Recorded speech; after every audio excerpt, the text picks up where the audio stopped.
This is Dr. David deSilva in his teaching on the Apocrypha. This is session number 2, a closer look. 1st Esdras, Ben Sira, 1st and 2nd Maccabees.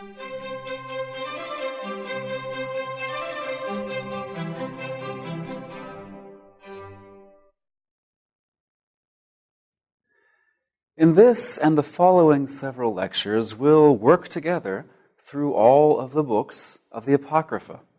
In this series, I'm going to follow an unconventional order rather than the typical order of a printed edition. We'll first focus on those texts that either originate in or take as their primary location the land of Israel, in some sense. And then we'll move to those texts that are focused more on the life of Jews outside of Israel. In this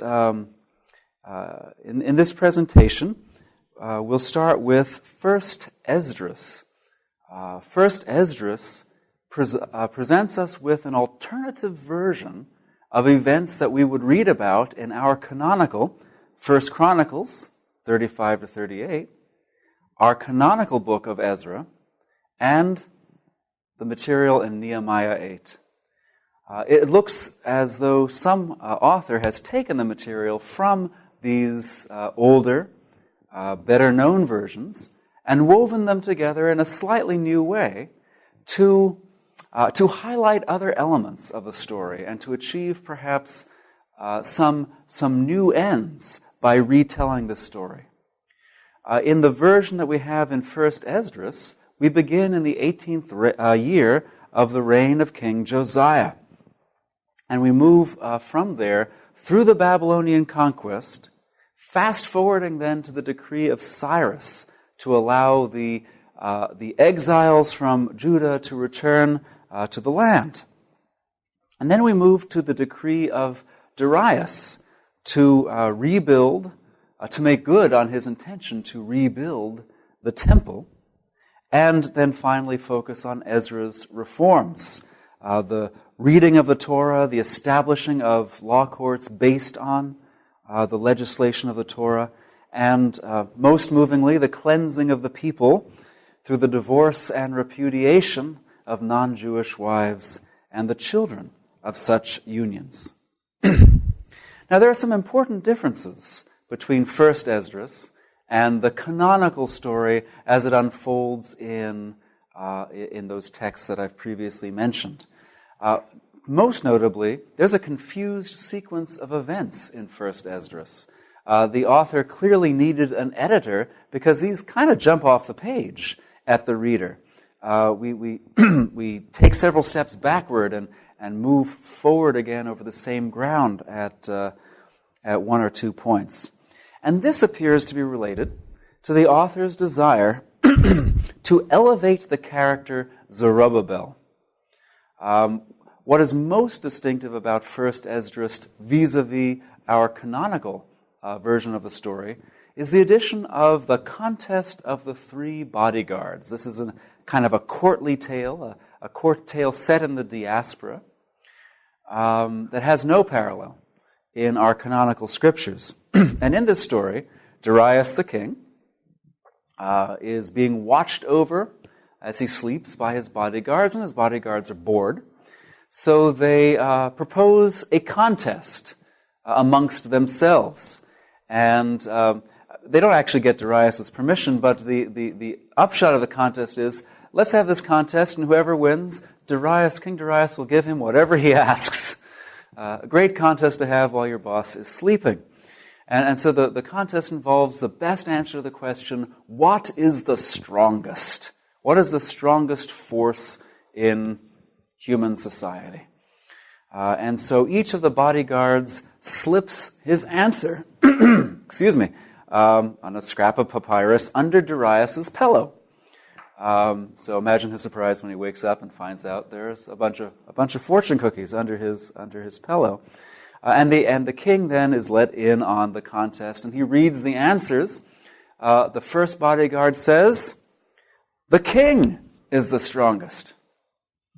And, well, okay, flattery will sometimes get you somewhere. And then the bodyguard expands on why the king is the strongest. And he pulls out the obvious reasons. Armies move at his command, yada, yada, yada. The second bodyguard proposes that wine is the strongest because it has power even over the king. The third bodyguard first proposes, he kind of cheats, he puts down two answers. He first proposes that women are the strongest because we've all seen what a certain concubine is able to do with the king. And kind of take the crown off his head and slap him on the face playfully and stuff like that. But then he says, really, what is the strongest thing is truth. Truth is the strongest force in human society. And by truth, he might also have more a sense of the divine ordering of the cosmos is the strongest force there. Now, at the end of this contest, obviously the third bodyguard wins. It's revealed that that third bodyguard is Zerubbabel. So probably an originally independent story has been brought in, and the winner of that story is identified with Zerubbabel. And what does he ask of the king? He asks the king to make good on his intention, announced earlier in his reign, to rebuild the temple in Jerusalem and to commission him, Zerubbabel, to go see that it's done. And so the story now moves forward with Zerubbabel at the head. And the confused order of events seems to be the result of intentional reshuffling of the story to make room for this contest, to make room for Zerubbabel at this point, and to elevate him really as the central figure who gets things going. He absorbs completely the role of Nehemiah, to whom we would attribute much of what Zerubbabel does in this story. It's really not clear why the author has gone through such lengths, but one proposal has been that since Zerubbabel is in the line of David, this was the author's way of demonstrating that in the restoration of Jerusalem and its temple, even though the monarchy wasn't restored, God's promises to restore the house of David were fulfilled in the elevation of Zerubbabel and in the achievement of this Davidic descendant. What we also notice in the story of 1st Esdras is a greater focus on the temple, its activity, and its liturgical calendar. Unlike the biblical counterpart, when you just read this book, you get a sense that the liturgical calendar of festivals of Passover and festivals of booths, both of which appear twice, structure the work and really provide the underlying rhythm to Jewish life and even Jewish history. There's also a greater elevation of the figure of Ezra, who's no longer just a priest, but chief priest. And his reforms and restoration of Torah are the climax of the present work of 1st Esdras. The lack of appearance of Nehemiah at all simply serves to elevate these two characters, Zerubbabel and Ezra, much more fully. It's likely that this book dates from about the 2nd century BC or slightly later. There's a growing consensus among scholars that there was a Hebrew or Aramaic original to it, but now we only have manuscripts in Greek and other translations, and there's no material evidence of a Hebrew or Aramaic original. It appears to have enjoyed a great deal of being valued in the intertestamental period as an alternative telling of the story. For example, Josephus, who surely knows Ezra and Nehemiah as we know those books, seems to prefer the version in 1st Esdras as his source, as he's relating this story in his Antiquities of the Jews. The most influential verses in 1st Esdras over time, really though, have just been the answer of the third bodyguard. Truth conquers all. Or the way he puts it later in the same narrative, great is truth and superior to all, have actually been very commonly used mottos throughout the history of Western society. You can still find colleges that have the Latin versions of these sayings on their crests, on their shields. A driving interest of First Esdras, and this is of course shared with the canonical stories as well, but it seems to be elevated here because it's the climax of this story. An emphasis on preserving the holy seed of Israel through marrying only within the house of Israel. A lesson that is driven home for the Israelites in the story by Ezra's command to them to put away their foreign wives and disown the mixed children that had arisen from these unions. And one also finds a great emphasis on genealogy as establishing the boundaries and the constituency of Israel. If the returnees had a damaged genealogy in some way, they couldn't establish their genealogy, they didn't have a place in Israel anymore. And if priests, those who believe themselves to be of priestly or Levitical lineage, could not demonstrate their genealogy, they were barred from priestly or Levitical service. So again, it's a very ethnically oriented text in terms of reinforcing those boundaries and those defining lines within and around Israel, and opposed to the mingling of the holy seed with others.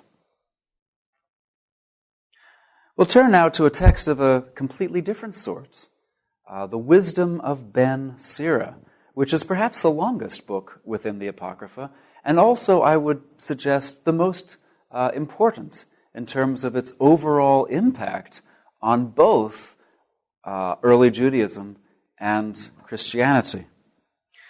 Ben Sira was a sage living in Jerusalem, and he kept a house of instruction. He invited pupils, and presumably was paid by the pupils' families, training them in the knowledge of their cultural heritage, but also international wisdom in such a way that they could make their way safely and wisely and advantageously through the world in a wide variety of settings: business, politics, social gatherings, and family.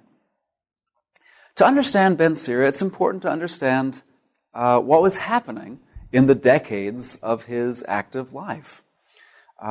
Alexander the Great had extended Greco-Macedonian control over Judea by about 331 BC, I want to say, but give or take a few years. In his move around the Mediterranean down into Egypt, obviously, the land that we might refer to as Palestine was part of his conquest. And Alexander and then his immediate successors, who were not Alexander's children, but his generals, who divided his kingdom among themselves and then kept fighting among themselves for just a bigger piece of the world, for the most part, didn't impose foreign ways or culture upon Judea and its residents. But a good percentage of the Judean elite began to notice that it would be advantageous to them to take on more of the dominant culture's traits, and even perhaps try to put Jerusalem on the map by making Jerusalem over as an increasingly Greek city. And we will talk about this more in connection with 1st and 2nd Maccabees, but simply to say, during Ben Sira's active career, he would have been watching the elites, the families whose children, whose youths he was serving, becoming increasingly drawn to be like the nations, specifically to make themselves more and more Greek in culture, appearance, in name. This is a period in which many Jews left behind kind of their barbaric indigenous names in favor of a Greek name, which is one of the most obvious ways they could present themselves to the dominant culture as one of them. He would have watched this tendency growing. And he himself was very cautious about that tendency. And on some points, he was vehemently opposed to that tendency. So, as we'll see, his was a voice that called for conservatism in an increasingly progressive atmosphere. Ben Sira, of course, teaching in Judea around 200 BC, wrote in Hebrew. And in fact, he preserved his own curriculum, or the best moments of his curriculum, for posterity in writing. The book was later translated into Greek round about 132 BC by his grandson, who took his grandfather's wisdom with him into the Jewish community in Egypt, probably in Alexandria, and there made it available as best he could in Greek to the Jewish community there. It's largely the Greek version of Ben Sira that forms the basis for many English translations, although about 2/3 of the book, perhaps more by this point, have been recovered in Hebrew manuscripts. For example, a string of about 4 or 5 chapters was found in Masada, the Ben Sira scroll from Masada, and sizable chunks of it were found in a storeroom for worn-out manuscripts in a synagogue in Cairo. So there is some textual basis, some manuscript basis, I should say, for thinking about the original version of Ben Sira and even examining what the grandson did as he moved from Hebrew to Greek. I will say, this is kind of an aside, but the grandson in his prologue to Ben Sira gives us an interesting window into translation itself. Because in that prologue, he basically apologizes for any distance that he has introduced into the reader's encounter with his grandfather's wisdom, and basically says he has done the best that he could, but the same expression in Greek doesn't have the same power as the original expression in Hebrew. So he acknowledges this distance in translation, and he goes on to say, even our sacred books, in the Greek translation, which we generally lump together under the term Septuagint, even our sacred books, the Law, the Prophets, and the other writings, don't have the same force when read in Greek as in the original Hebrew. So early awareness that translation changes. No matter how diligent your efforts, translation changes the text being translated. Ben Sira, returning to the main topic, Ben Sira himself had the agenda of trying to preserve his pupils' dedication to the Torah-observant way of life. Yes, there was progress to be made. There were things to be learned from the larger world, from the Hellenistic world, from Greek wisdom, and from other streams of wisdom that the uniting of all these lands under one empire made easier of access. But the bottom line is that should not lead us away from obedience to observance of our ancestral way of life. So, for example, in this setting in which a number of elites are thinking that the path to honor is the path of assimilation more and more to the Greek world, Ben Sira teaches his pupils that covenant loyalty is the indispensable mark of the honorable person. And so we read in Ben Sira chapter 10, Whose offspring are worthy of honor? The ones who fear the Lord. Whose offspring are unworthy of honor? The ones who break the commandments. Among family members, their leader is worthy of honor, but those who fear the Lord are worthy of honor in His eyes. The rich, the eminent, and the poor, their glory is the fear of the Lord. The prince and the judge and the ruler are honored, but none of them is greater than the one who fears the Lord.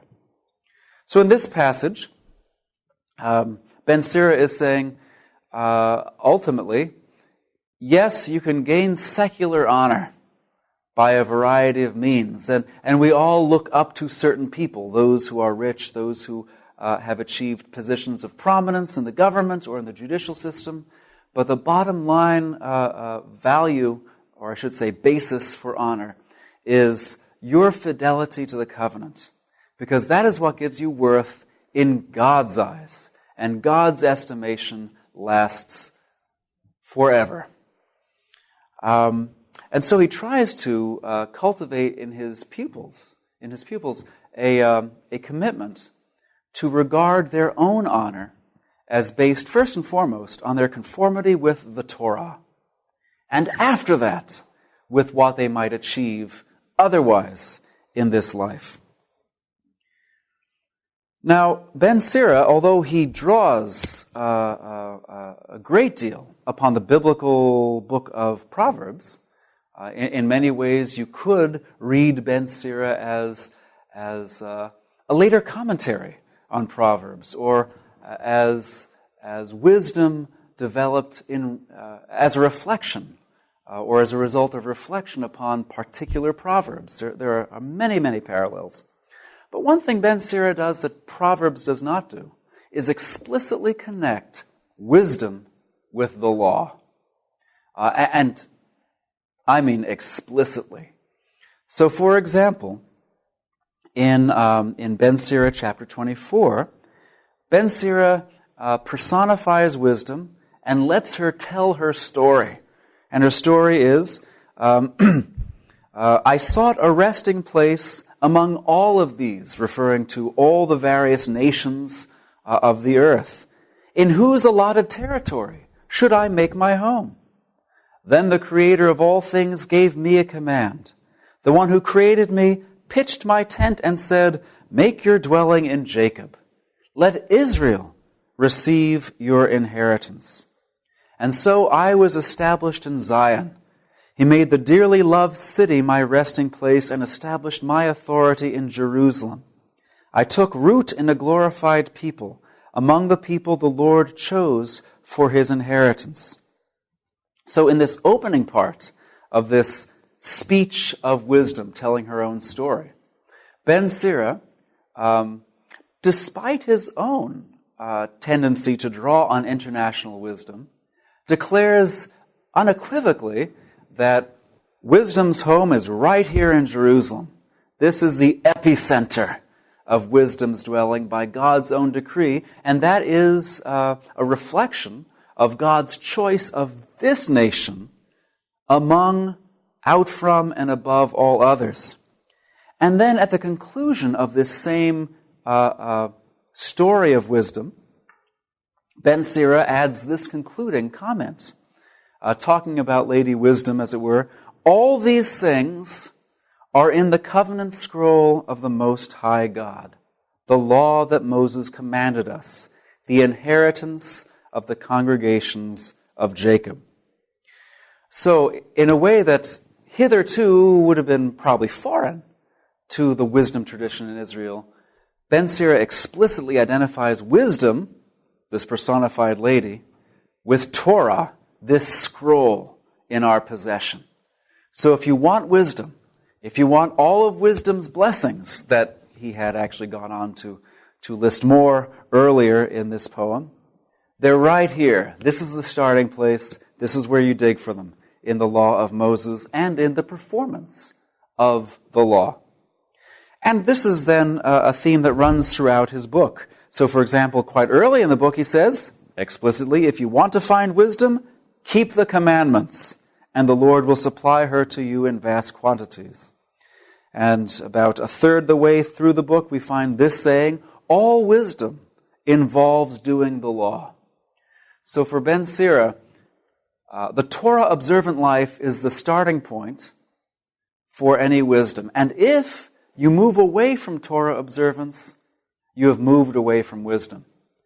Now, this is an important and really a politically charged message in 200 BC, because 25 years later, a high priest is going to say, we're not going to look to the Torah as the constitution of the land anymore. We're going to refound Jerusalem using a constitution modeled after the Athenian constitution. So Ben Sira is quite the conservative voice, saying as soon as you leave Torah behind, you've left wisdom behind. One thing that we find in Ben Sira that might surprise us if our primary frame of reference is the New Testament, and Paul in particular. Paul, who in Romans basically gives us the impression that you can't keep the law. And that's the problem with the law. It just can't be kept. If it could be kept, things would be different. But Ben Sira gives us a very different picture. He believes that the law is feasible. So we read, and in fact, he gets this right out of Deuteronomy 30. So we read in Deuteronomy 30, surely this commandment that I am commanding you today is not too hard for you, nor is it too far away. I have set life and death, blessing and curse before you. Now choose life, so that you and your descendants will live. Ben Sira reflects this language. It's almost kind of an annotation on Deuteronomy 30, when he writes, it was God who created humankind in the beginning, and he left them in the power of their own free choice. If you choose, you can keep the commandments, and to act faithfully is a matter of your own choice. He has put fire and water before you. You can stretch out your hand for whichever you choose. Life and death are in front of human beings. They will be granted whichever they please. So Ben Sira still has a firm conviction that all that's revealed in Deuteronomy is true. The law is feasible. It's within our power to keep it. And also, what it promises to the obedient is reliable. Also in Ben Sira, we find him using images from Deuteronomy 27 to 30, reflecting on the assured consequences both of Torah observance and failure to observe the Torah, namely the promises of blessing for those who do Torah, the promises of curse for those who neglect Torah. So we read again in the first chapter of Ben Sira, fear of the Lord will cheer the heart, and it will give gladness, joy, and a long life. Things will go well at the end for those who fear the Lord. They will be blessed at the time of their death. And again, really more toward the end of the book, if you fear the Lord, you'll lack nothing. If you have it, there's no reason to look for help. Fear of the Lord is like an orchard of blessing, and it covers a person more fully than any glory.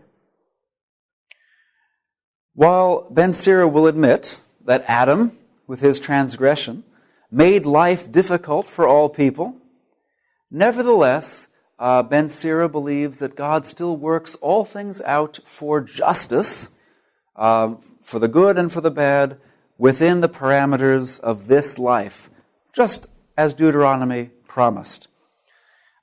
When good people encounter difficulty, Ben Sira can make sense of it using traditional images. For example, the testing of gold in the furnace. Gold is tested in the fire, and those who are found acceptable by God are tested in the furnace of humiliation. You who fear the Lord, keep trusting in Him, and your reward will not be lost. A final piece in this facet of Ben Sira's agenda, his promotion of Torah observance as the way to honor against what many of the elites are beginning to say, is his hymn in praise of the people of Chesed, the people of covenant loyalty, which occupies all of Ben Sira chapters 44 through 49. In this lengthy hymn, Ben Sira rehearses essentially the sacred history of Israel, from Adam to the most recent time. It actually closes in chapter 50 with a hymn in praise of the most recent high priest, Simon II, Simon the Just. And the point, or I should say the theme that runs throughout this retelling of the story is that those who kept the law of the Most High achieved honor. We still to this day honor Abraham, Moses, and Aaron, and Phinehas for their diligent observance of the commandments, for their zeal for the law of the Lord. But we still execrate to this day the memory of those kings of Israel and Judah, for example, who sold their glory, who gave away their glory because they followed other gods, they left the commandments of Torah behind, ultimately bringing disaster upon the nation. Now, Ben Sira, obviously, his 51 chapters of material, covers a lot of other important topics as well. And as I've said, these are topics concerned with domestic life, with social life, with political life, with economic ventures, with basically everything a young man needs to know to make his way wisely and advantageously through life. So he gives significant attention to care and respect for one's parents, especially as they age, for careful raising of one's own children, for being deeply invested in the education, the nurture, and also the discipline and watching over children, both sons and daughters. Now, I'll just say as an aside, it's what he has to say about women that gets Ben Sira in most trouble, reflecting to a great extent the kind of cultural stereotype of women and also cultural anxieties about women. He urges men to be very careful, both about their wives and especially about their daughters, because in that society, a daughter who was sexually vulnerable to the advances of another man brought dishonor on the household of the father, and would make it very difficult for the father to find a suitable husband for the daughter.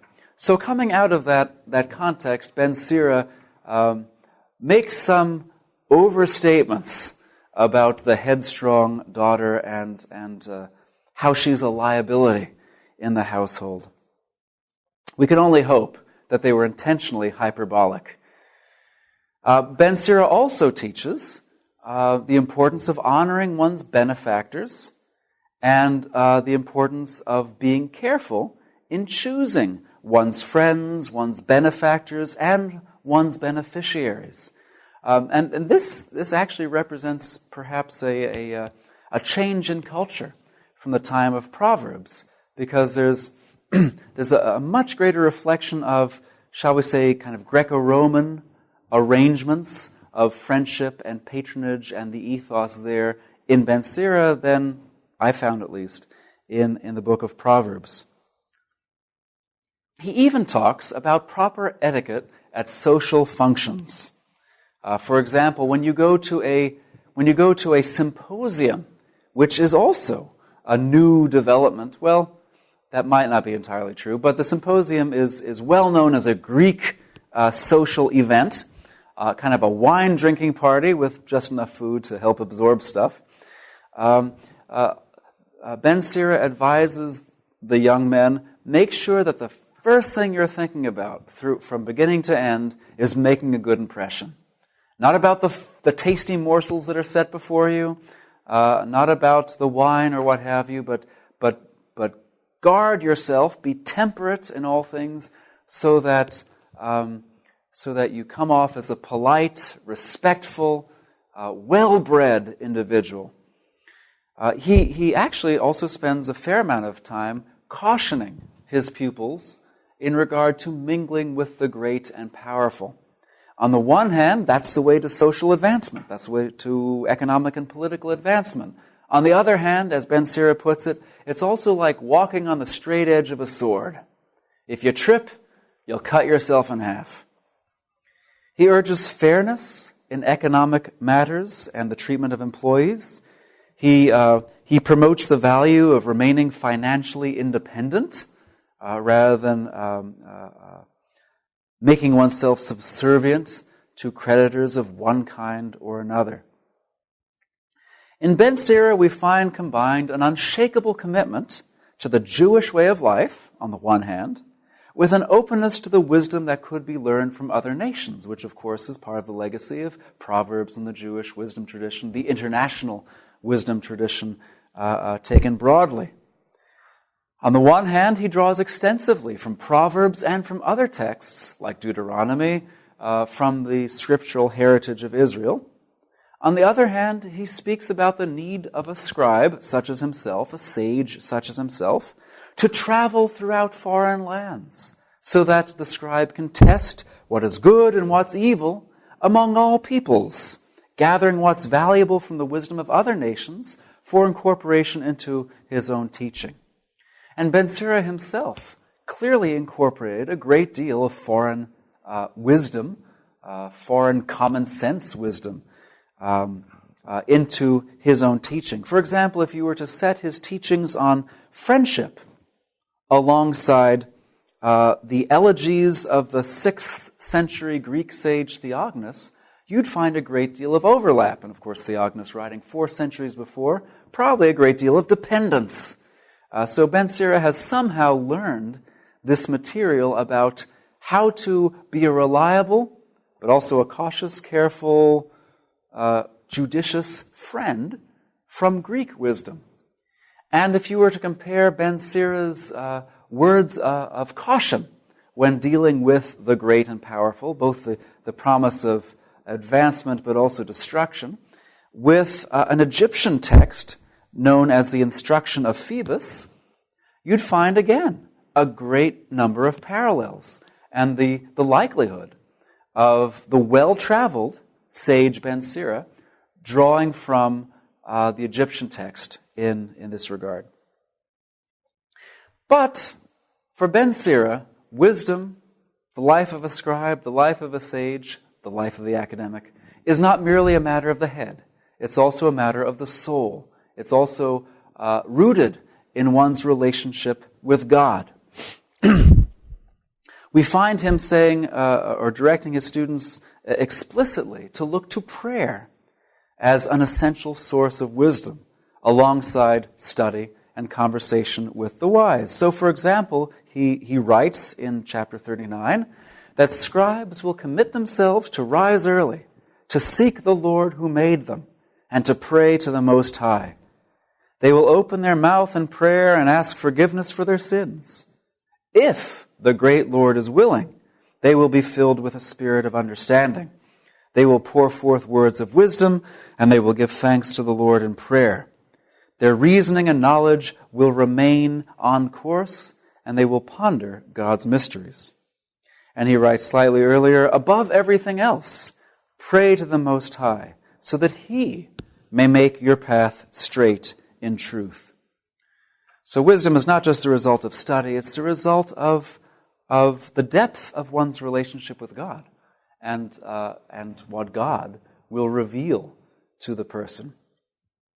Ben Sira also makes a place for ritual, for liturgical action in his instruction. He is very supportive of the temple and what happens in the temple. and he urges and he models in many ways the connection between being a sage and being one who participates wholeheartedly in the liturgical life of the temple.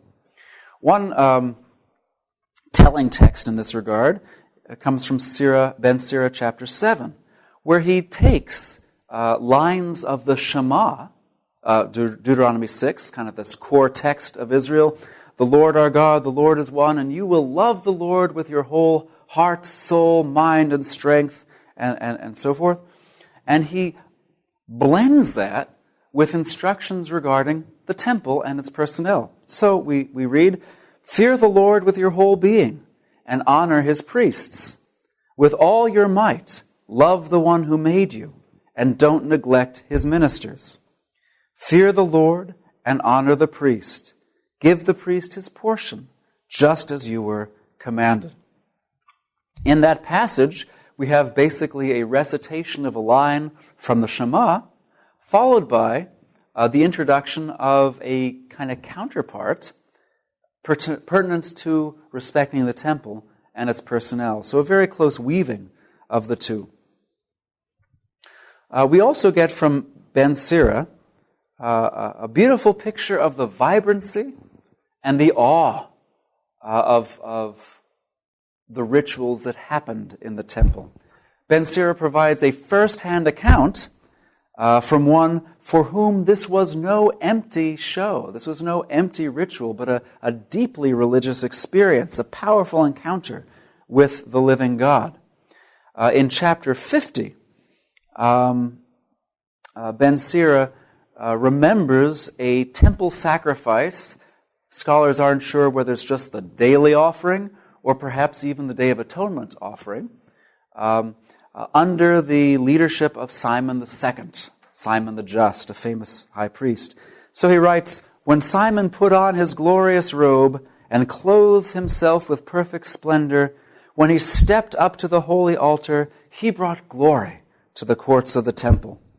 All Aaron's sons were in their glory, and they held the Lord's offering in their hands in front of the entire assembly of Israel. When he was finishing his service at the altar, he poured a libation of wine at the base of the altar, a pleasing aroma to the Most High, the King of all. Then Aaron's sons cheered, and all the people put their faces to the ground, bowing down to worship their Lord, the Almighty, the God Most High. The singers, accompanied by harps, sang praises with their voices. They made a sweet melody with a full-bodied sound. The people of the Lord Most High offered prayers before the Merciful One until the order of the Lord's service was completed. Then Simon came down and raised his hands over the entire assembly of the Israelites to give the Lord's blessing from his lips and to glorify his name. And they bowed down to worship a second time, to receive the blessing from the Most High. That's from Ben Sira, chapter 51. And we get a sense therefrom that those who participated in the temple cult participated, at least as Ben Sira understood it, from the heart and with their whole body and their whole mind. On the one hand, Ben Sira could say that moral acts have ritual significance. This is something that he himself would have learned from the Psalms and the prophets. So he would write in Ben Sira chapter 35, whoever keeps the law gives many offerings. Whoever obeys the commandments makes a sacrifice of well-being. Whoever repays a kindness offers the finest flour. And whoever does an act of charity makes a sacrifice of praise. But at the same time, such statements, which ascribe ritual significance, I could say, which ascribe to moral actions significance in the sight of God, the same significance that ritual acts might have, also in no way denigrates the importance of ritual acts. There is no lack of valuing of the sacrificial cult for Ben Sira. We get the sense then from Ben Sira that piety during this period involved a life centered on the Torah, on the good of the neighbor, and on the rites and practices nurturing connection with God. These were all part of a whole, what following certain Reformation traditions might separate as civil, moral, and ritual law, were all part of a single whole for Ben Sira. No one facet could be neglected, nor could one make up for deficiencies in one area, one alleged area, by performing actions in another. Torah was one, and was to be lived out as such by those who sought honor before the Lord. I turn now to two books, 1st and 2nd Maccabees, which are essentially the historical books to be found within the Apocrypha. As I mentioned in a previous lecture, these books taken together tell the story of Jerusalem and Judea between about 175 and 141 BC, a truly tumultuous period in the intertestamental story. These two books, 1st and 2nd Maccabees, have different origins and slightly different angles on this story. 2nd Maccabees is in fact an abridgment of a longer 5-volume history of the period by a man named Jason of Cyrene. We know this because the man who made the abridgment explicitly names his source and talks somewhat about his process for taking these 5 scrolls and boiling them down to one. It was written in Greek, just like the original was written in Greek, although that doesn't really tell us where the abridgment took place. It might well have originated from Jerusalem or Judea, many of whose residents would have been familiar with Greek by this point.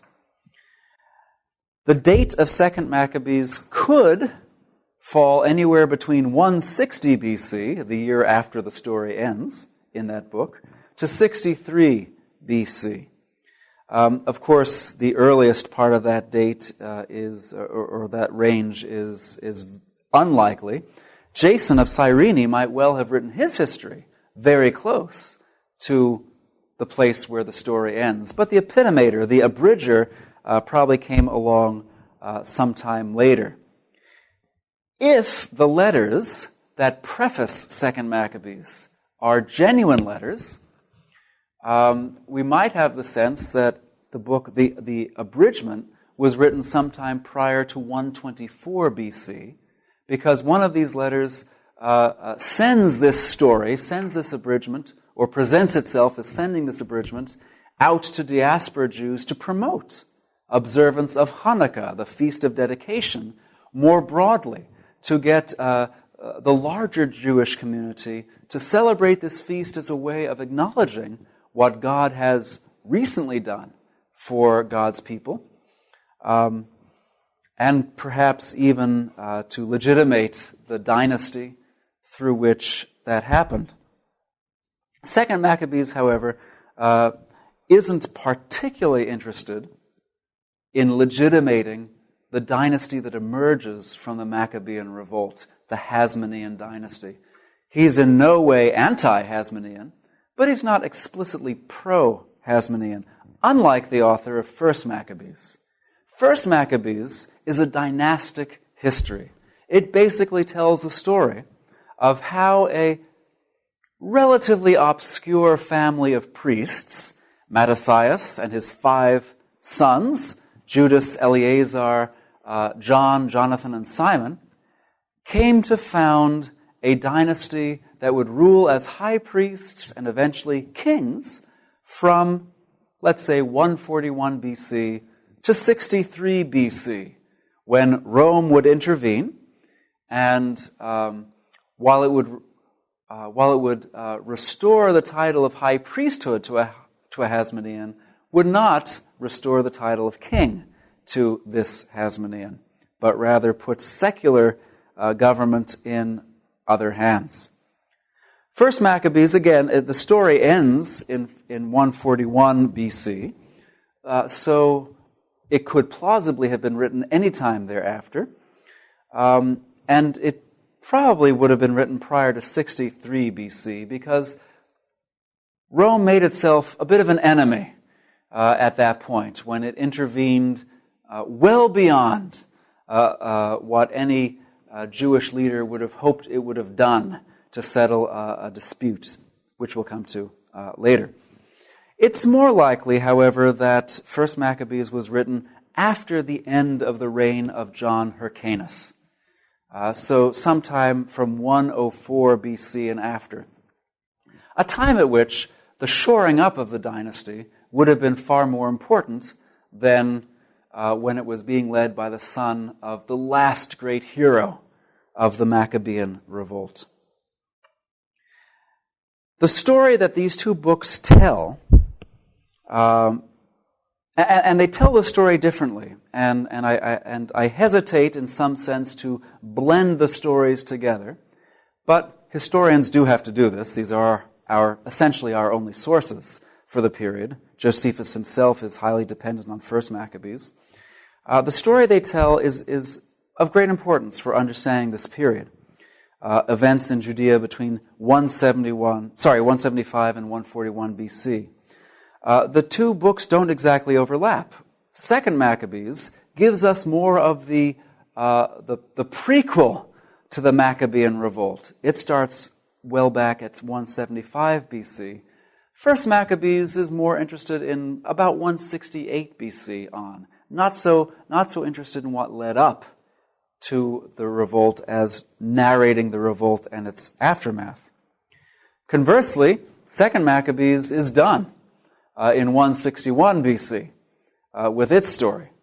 But First Maccabees wants to tell the whole story, not just the story of Judas, the military hero, and his successful winning back of the temple and defeat of the great general, Greco-Syrian general Nicanor. First Maccabees wants to tell the whole story of how each of his surviving brothers contributed to the well-being of Jerusalem and Judea and advanced the nation's cause to the point that the whole people affirmed Simon, the last surviving brother, and his sons as the legitimate rulers of the people in view of all the good that they brought to Judea. Now, the shape of the story takes us into multi-layered conflicts. First, there is the conflict between two great dynasties that were both successors to Alexander the Great. The dynasty of the Seleucids, whose kings ruled Syria and Babylonia, and the dynasty of the Ptolemies, who ruled Egypt. The land of Palestine, right in between, was contested land. On the one hand, Alexander's generals together, as they split up his empire, agreed that Seleucus I would rule Palestine. Ptolemy didn't agree. So he kept Palestine, and his successors kept Palestine. So there's this conflict behind the story. Then there's also the conflict within Jerusalem that I've already alluded to as we spoke about Ben Sira, namely the conflict between conservative Jews who wanted to remain not only Torah observant themselves, but wanted the nation as a whole to continue to be governed by the law of Moses, versus progressive Jews who thought that the nation's best interests would be served through assimilation to some extent, and they even disagreed among themselves to what extent. Hence, there are also conflicts then among progressive Jews. How far do we need to go to really secure the best interests of the nations? So I've already mentioned that in the aftermath of Alexander's death, his generals divided up his kingdom. And Palestine remained under Ptolemaic rule, the rule of the Greek kings of Egypt, until 198 BC, when Antiochus III was able finally to defeat Ptolemy's armies and win Palestine, because Ptolemy gave up, win Palestine for his own kingdom.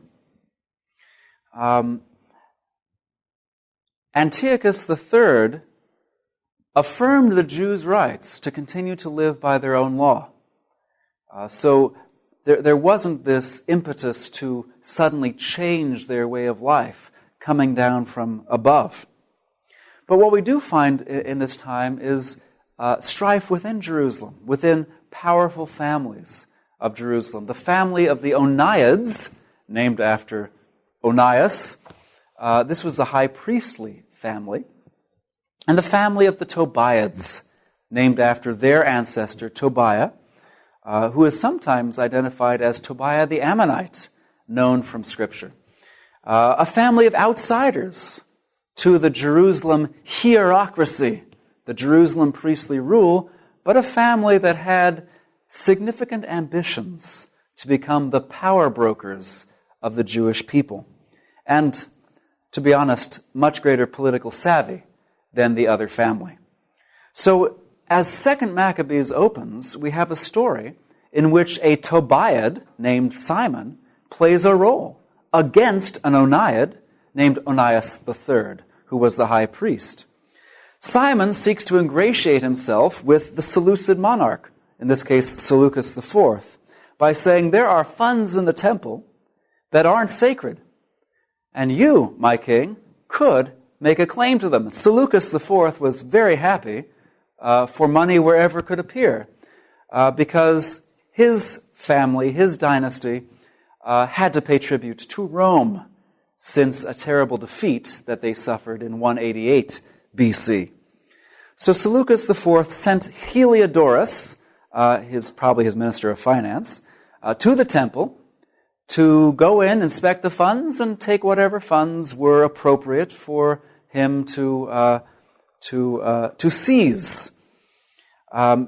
The upshot of this episode is that Heliodorus, something miraculous happens to Heliodorus as he tries to carry out his commission. According to the author of 2nd Maccabees, angels on horseback beat him up so that he could not encroach upon the sanctity of the temple. The important thing is he went back empty-handed and possibly was involved in the plot then to kill Seleucus IV, making the way for Seleucus's brother, Antiochus IV, to ascend to the throne. Now, Onias III appears to have been a conservative high priest, like his father, Simon II, the high priest that Ben Sira praised so richly. Onias had a brother whose birth name was Yeshua, but who changed his name to Jason at some point. And that pretty much tells you all you need to know about Onias' brother. He was progressive. He wanted to reform Jerusalem in the direction of a Greek city with Greek institutions, including a Greek gymnasium, where the youth of the city could be educated at public expense in Greek culture, Greek language, all those arts and skills that would make them players in the international world. Now, it does seem that Jason was interested in the non-religious reform of Jerusalem. And Jason was able to gather a lot of support from the elites of Jerusalem, enough to, and there's no other way to put this, to buy the high priesthood away from his brother. He went to Antiochus IV with his proposal and came back the new high priest. And his brother had to flee into exile. So I imagine Passover around that family table was rather tense. And Jason went forward with his reforms and instituted a gymnasium, as I said, the organ for passing on Greek education, Greek culture, including Greek athletics and what have you, to the next generation, and refounding Jerusalem on the basis of a Greek constitution, drawing up a new list of senators who would participate then as the council of the new Greek city in Jerusalem and what have you. He, however, did not last that long. Only 3 years later, the Tobiad family backed a candidate of their own to advance these reforms, but also to give them more direct play in Jerusalem politics. So we find another priest whose name is Menelaus. And if you're familiar with the story of Troy at all, you know Menelaus is also a very Greek name. So here's another progressive priest who has probably changed his own name if his parents didn't do it for him by naming him this at birth. But Menelaus does something new. He proceeds to the religious reform of Jerusalem as well. He crosses lines that even Jason wouldn't cross. And it's under Menelaus that the temple in Jerusalem is made a place of worship for all of its residents, not just its Jewish residents. So we have the abomination of desolation, as both the author of 1 Maccabees and Daniel speak of these events.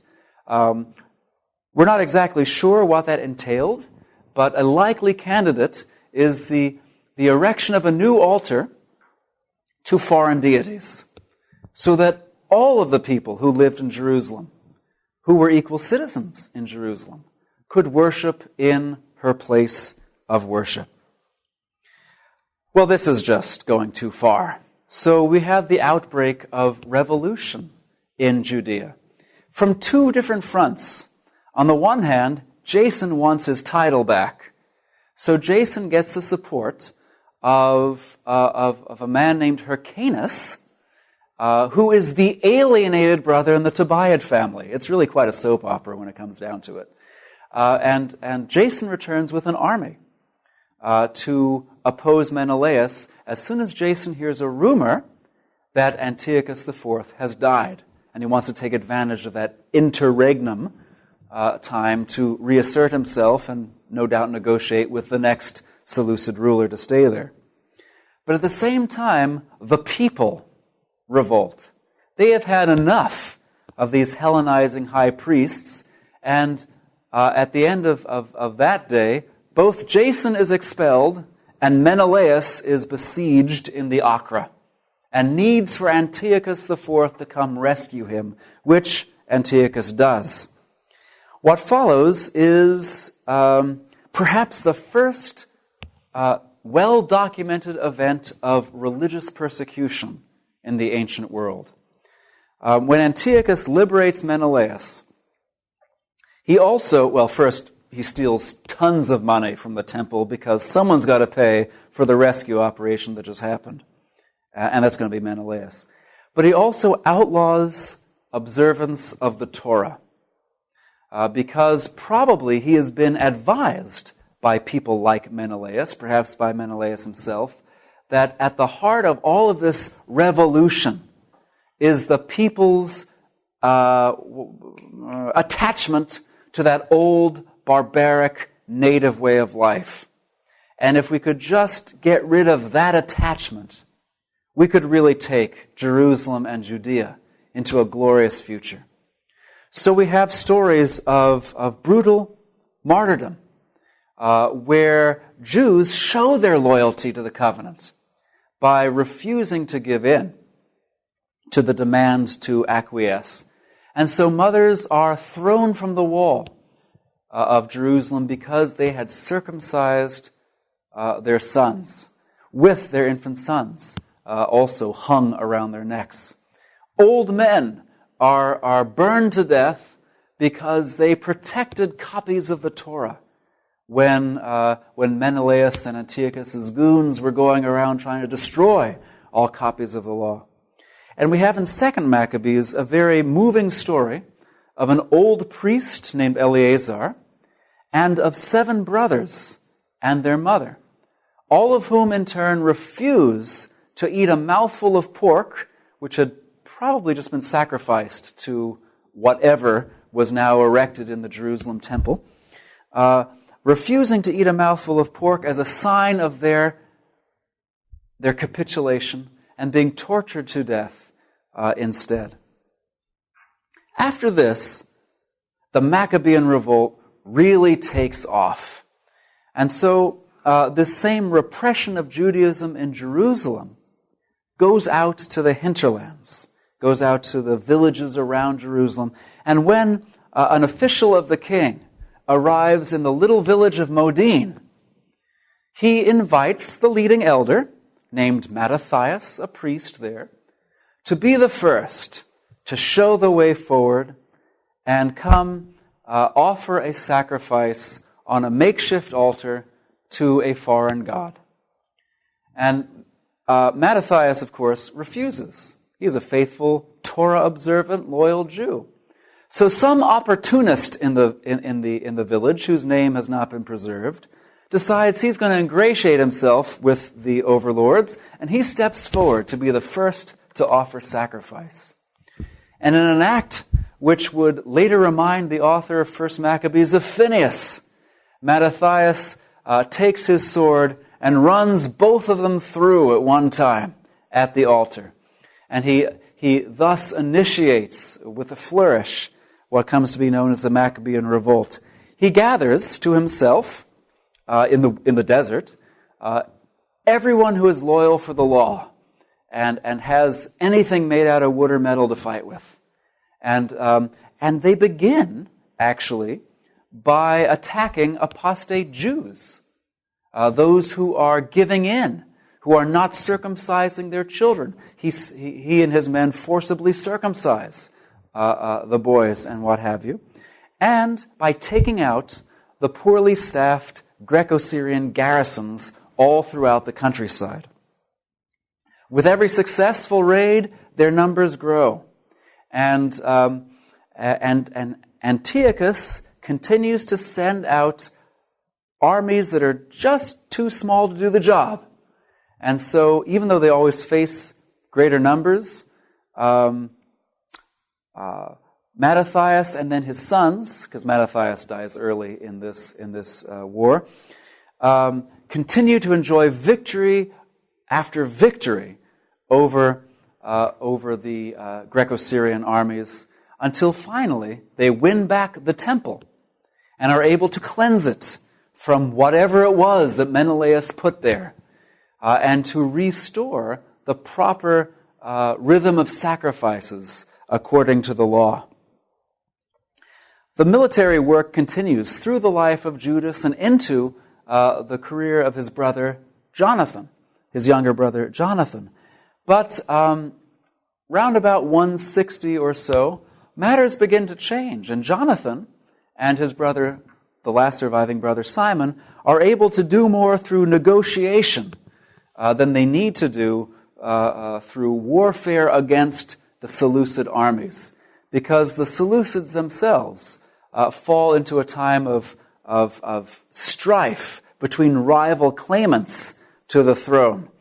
And so each of these rival claimants tries to get Judea to be an ally in the fight. And so Jonathan is able to play one off the other until finally he wins for himself the title of high priest and the right to some measure of internal government. And the last surviving brother wins the right to have the last garrison of Greco-Syrian soldiers and mercenaries removed from the Acra, the fortress in Jerusalem. And with that, political independence comes to Judea for the first time in 400 years. As the author of 1 Maccabees puts it, the yoke of the Gentiles is removed, for a while at least. In our next session, we'll look at the particular thrusts then of both 2 Maccabees and 1 Maccabees. We've kind of looked at the story the two of them tell together, but each tells the story, or part of the story, I should say, in a certain way because the two authors have somewhat different agendas, reasons for writing. And we'll look at that and continue our march through the Apocrypha in the next lecture.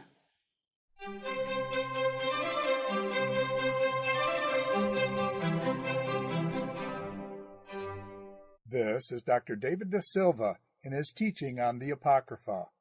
This is session number 2, a closer look. 1st Esdras, Ben Sira, 1st and 2nd Maccabees.